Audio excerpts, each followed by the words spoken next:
You have a new book coming out. I do. Did you see that transition was beautiful? Yeah. At any point, you can just be like, "So we have a new book." Yeah, it's actually my debut book, and I got have a propaganda card there. Yeah, a little postcard. It's called "That Joke Isn't Funny Anymore" on the death and rebirth of comedy, and and I got some pretty good reviews so far. Peter Boghossian, co-author of How to Have Impossible Conversations, he describes it. He says, "Reading That Joke Isn't Funny Anymore is like drinking a cocktail from the safety of an orbital."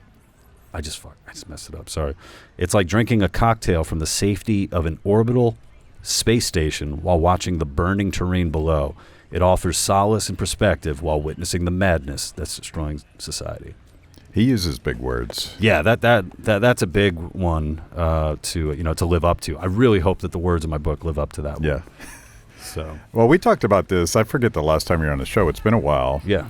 And sort of the woke cancel culture screwing up comedy was still a relatively new thing. And you had guys like Jerry Seinfeld saying, "I'm not going to do college campuses." But it's gotten, I take it from your book. And by the way, I love interviewing you before your book is released, so I don't have to pretend that I read your book and look like I know what you said. Right. But we'll explore it here. But the question is whether or not woke culture has killed comedy. And I take it from your title that, or at least the blurb, that you're like, yeah, it killed it, but it's also the opportunity for it. Yeah, I mean, there's so much. I guess it's sort of an example of maybe not a perfect example of like creative destruction. Where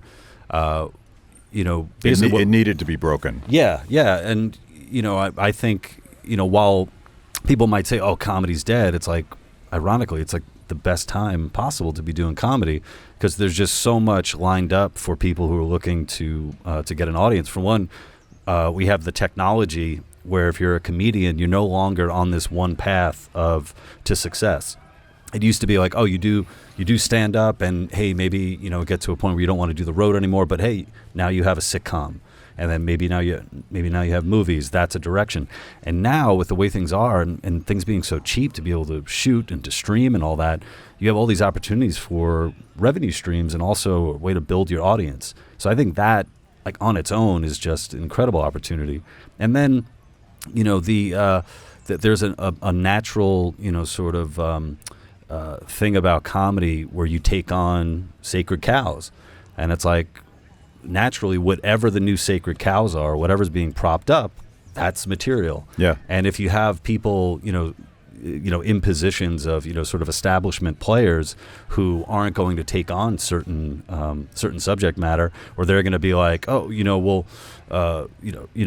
we're making new rules as far as what you're allowed to talk about. Well, that just opens up so many opportunities for people to hammer at it.